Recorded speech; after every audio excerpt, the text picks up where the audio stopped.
রাজ্যের হেভিওয়েট মন্ত্রীরা পুরোপুরি পিছিয়ে রয়েছে এই মুহূর্তে। ব্রাত্য বসু, চন্দ্রিমা ভট্টাচার্য, সুজিত সহ রাজ্যের অনেক মন্ত্রী পিছিয়ে। গণনার কয়েক ঘন্টা অতিক্রান্ত, এরই মধ্যে ভাঙচুর মারামারির খবর উঠে আসছে। কোথায় কি পরিস্থিতি জানুন। শশী পাজা, ব্রাত্য বসু, চন্দ্রিমা ভট্টাচার্য, সুজিত বসু, পুলক রায়, মানস ভূঁইয়া, সাবিনা ইয়াসমিন, স্নেহাশিস চক্রবর্তী, শ্রীকান্ত মাহাতো, বীরবাহা হাসদার মতো মন্ত্রীরা নিজ নিজ কেন্দ্রে পিছিয়ে রয়েছেন।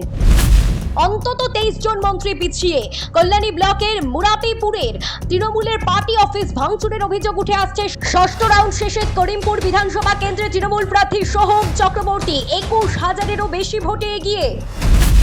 মানিকতলায় বিজেপি প্রার্থী তাপস রায় এগিয়ে। অষ্টম রাউন্ড গণনা চলছে, পিছিয়ে পড়েছে তৃণমূলের শ্রেয়া পাণ্ডে।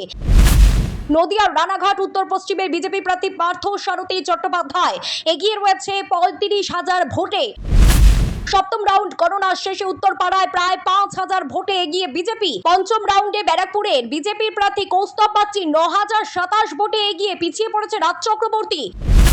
নোয়াপাড়ার বিজেপি প্রার্থী অর্জুন সিংহ 5,053 ভোটে এগিয়ে। জগদ্দল, ভাটপাড়া, নৈহাটি, বীজপুরে এগিয়ে বিজেপি। শহরের গুরুত্বপূর্ণ জায়গাগুলিতে একেবারে পিছিয়ে তৃণমূল কংগ্রেস। এই মুহূর্তে বেশ কিছু জায়গায় অষ্টম দফা, কোথাও ষষ্ঠ দফার গণনা চলছে। এখনো পর্যন্ত তৃণমূল কংগ্রেস অনেকটা পিছিয়ে।